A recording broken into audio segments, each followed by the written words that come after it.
In this podcast episode with Donald Hoffman, the discussion revolves around the nature of consciousness, reality, and the implications of a theory proposed by Hoffman. The theory suggests that consciousness is fundamental and that our perception of reality is a kind of interface that we use to interact with the world.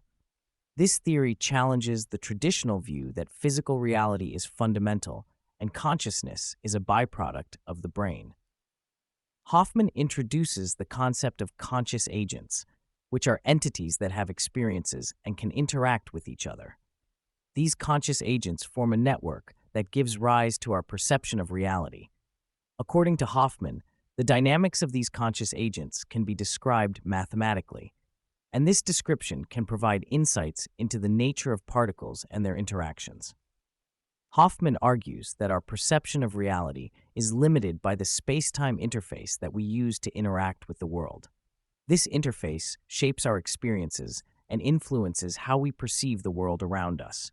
By understanding the dynamics of conscious agents, we can gain a deeper understanding of the nature of reality and how consciousness interacts with it. One of the key concepts discussed is the arrow of time. Hoffman suggests that the arrow of time is a product of our space-time interface and may not be fundamental to the nature of reality. This challenges traditional views of time as a linear progression and opens up new possibilities for understanding the dynamics of consciousness and its relationship to the world. The conversation also touches on near-death experiences and their implications for the nature of consciousness. Hoffman acknowledges that from a physicalist perspective, near-death experiences may be seen as the brain malfunctioning in its final moments. However, he also suggests that these experiences could provide insights into a conscious realm that transcends our space-time interface. Hoffman talks about physicists like Nima Arkani-Hamed who are delving into the realm beyond space-time. They have discovered structures like the Amplituhedron and cosmological polytope, which point to a deeper understanding of reality. These structures are like monoliths outside of space-time, hinting at a more fundamental reality beyond our current understanding. The Amplituhedron is a geometric shape that simplifies complex particle interactions. It reveals new symmetries and provides a more concise description of quantum phenomena. Behind the Amplituhedron are decorated permutations, which are like shuffling cards and represent the essential structure of reality. Physicists are intrigued by the simplicity and elegance of these structures, but are still puzzled by their origin and significance. Hoffman discusses quantum entanglement and the recent Nobel Prize awarded for disproving local realism. Quantum entanglement shows that particles can be connected in a way that defies classical notions of reality. Measurements on one particle can instantly affect its entangled partner, even if they are separated by vast distances. This challenges the idea of definite properties existing independently of observation and suggests a more interconnected and dynamic view of reality. Hoffman acknowledges the difficulty in accepting concepts like quantum entanglement and the limitations of spacetime. He highlights the importance of rigorous mathematical models and experimental evidence in understanding these phenomena.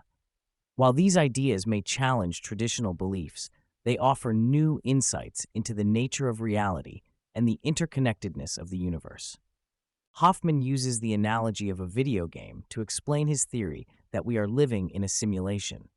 Just like in a video game where objects are rendered on the fly based on the player's actions, reality is rendered when we observe it. This means that what we perceive as physical objects in space-time are not fundamental, but rather a product of the simulation. Local realism, the belief that objects have definite properties even when not observed, is proven false by quantum experiments. This challenges the idea that reality exists independently of our perception. Evolution by natural selection shapes sensory systems to guide adaptive behavior rather than to perceive objective reality. Hoffman and his colleagues conducted research to determine the probability that evolution would shape sensory systems to perceive the structure of objective reality. They found that the probability is 0, indicating that our sensory systems do not provide an accurate representation of objective reality. This aligns with the idea that our perception is a product of the simulation rather than a direct reflection of reality. Hoffman discusses the concerns raised by some AI scientists about the rapid advancement of artificial intelligence. He believes that AI may outperform humans in many tasks, but does not see a reason to be alarmed about AI becoming conscious. He explains that there are no current theories that can explain how AI could become conscious, and the probability of AI achieving consciousness is low. He emphasizes the importance of having a universal approach to AI development to avoid exclusivity and potential risks. Hoffman believes that the future of science lies in exploring beyond our current understanding of space-time and physical reality. He suggests that as technology advances, we will have the tools to investigate structures beyond space-time and uncover a more complex realm of existence. By combining rigorous logic with introspection and exploration of consciousness, scientists may be able to bridge the gap between the known and the unknown. This approach could lead to a deeper understanding of the universe and our place within it. Hoffman argues that consciousness is fundamental and that it cannot emerge from physical systems like neurons. He uses the analogy of being aware in a quiet room with no thoughts to describe consciousness as a field of awareness that can experience qualia. He emphasizes that consciousness is the awareness that animates individuals and explores qualia states. Hoffman delves into the question of why consciousness is compelled to explore qualia states. He suggests that there may be deep mathematical reasons for this exploration, such as the impossibility of a system completely knowing itself and the existence of a hierarchy of infinities. He explains that the exploration of consciousness and qualia is never-ending due to the infinite hierarchy of infinities. Hoffman challenges the notion that space-time is fundamental, stating that physicists and evolution by natural selection agree that space-time is not the basis of all reality. He introduces the concept of the metaverse as a useful metaphor for understanding how our perceptions of objects in space and time are like a virtual reality headset. Evolutionary game theory predicts that our senses guide adaptive behavior rather than revealing the true structures of objective reality. Hoffman explains that evolutionary game theory can be used to study how different organisms develop strategies to survive and reproduce. These strategies vary depending on the organism and its environment. For example, some organisms produce many offspring with the hope that a small percentage will survive, while others invest more time and resources into a smaller number of offspring. Evolutionary game theory also considers how perception plays a role in an organism's survival strategy. Different organisms have evolved to prioritize certain senses, such as vision or echolocation, based on their specific needs and environment. This adaptation of senses is crucial for navigating the world and making decisions that lead to successful reproduction. Hoffman introduces the concept of fitness payoff functions, which determine an organism's success in reproducing and passing on its genes. These functions are influenced by the organism's perception of the world and its ability to make decisions that enhance its chances of survival. The key question is whether these fitness payoff functions accurately reflect the true structure of reality, or if they are simply adaptive strategies that help organisms survive. Hoffman argues that the probability of fitness payoff functions accurately representing reality is very low. He explains that the complexity of the world and the vast number of possible mappings between the world and perception make it unlikely that any one function would capture the true structure of reality. This leads to the conclusion that our perceptions are not a direct reflection of objective reality, but rather simplified representations that aid in survival and reproduction. Hoffman introduces the concept of objects as simplified data structures that represent groups of fitness payoff functions. Objects help us navigate the world by categorizing and prioritizing information based on our goals and needs.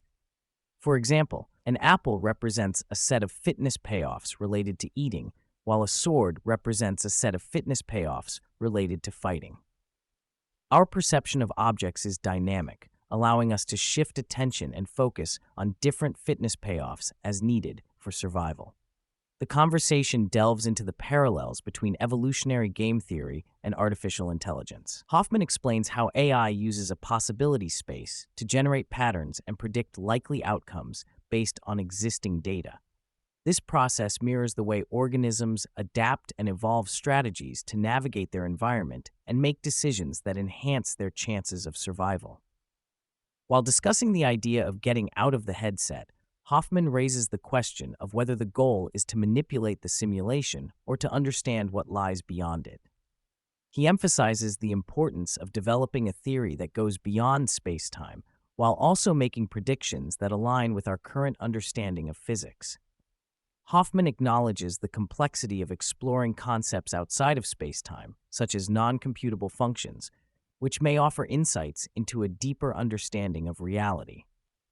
Hoffman introduces the concept of Markovian dynamics, which simplifies the computational process by focusing on the current state rather than the entire history.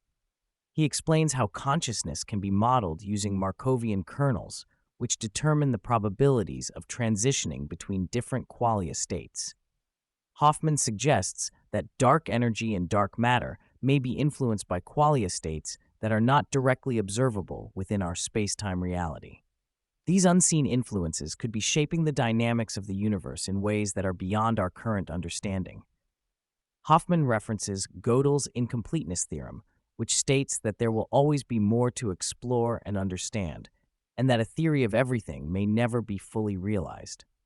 He acknowledges the limitations of current scientific theories and the need for ongoing exploration and discovery. He suggests that even a theory of consciousness is not a theory of everything, and that there will always be more to uncover. Hoffman introduces the concept of decorated permutations, a mathematical tool that maps Markovian dynamics into a compact representation. By incorporating the idea of shuffling in both forward and backward directions, decorated permutations provide a precise way to capture the dynamics of conscious agents. This mapping is particularly useful in particle physics, where it simplifies the description of scattering amplitudes and interactions between particles. The elegance and efficiency of decorated permutations make them a valuable tool for understanding complex systems and social networks. The conversation transitions to the potential applications of decorated permutations in social network theory. Hoffman suggests that this new mathematical framework could offer a more compact representation of social interactions and dynamics. By analyzing the decorated permutations of individuals within a network, researchers may gain insights into the structure and connectivity of social relationships. This innovative approach could revolutionize the way we study and understand human behavior in social contexts. Hoffman's perspective on reality challenges traditional notions of space and time. He posits that space-time is merely a data structure or a headset that we use to navigate the world. Consciousness, on the other hand, transcends this physical framework and exists as pure awareness without content. By letting go of the attachment to personal narratives and identities, individuals can tap into a deeper level of awareness that is free from fear and limitations. This shift in perception opens up new possibilities for understanding the true nature of existence. The conversation takes a personal turn as Hoffman shares his experience with a life-threatening health scare. Facing the possibility of death, he grapples with fear, uncertainty, and the fragility of life. Despite his intellectual understanding of consciousness and reality, Hoffman acknowledges the emotional challenges of letting go of the ego and embracing pure awareness. The contrast between intellectual insights and emotional responses highlights the complexity of human consciousness and the ongoing journey towards enlightenment. Hoffman reflects on the difficulty of detaching from personal narratives and societal conditioning. The ingrained belief in the solidity of the self and the physical body creates resistance to the idea of existence beyond space-time. While he strives to cultivate a deeper awareness and acceptance of impermanence, he acknowledges the deep-seated attachment to identity and individuality. Throughout the conversation, Hoffman emphasizes the importance of science and reason in challenging established beliefs and expanding our understanding of reality. He highlights the role of rigorous thinking in pushing the boundaries of knowledge and uncovering new insights. While acknowledging the limitations of scientific frameworks and the incompleteness of theories, Hoffman advocates for a balanced approach that combines precision with humility. By embracing reason and critical thinking, individuals can navigate the complexities of existence and strive for a deeper understanding of the universe.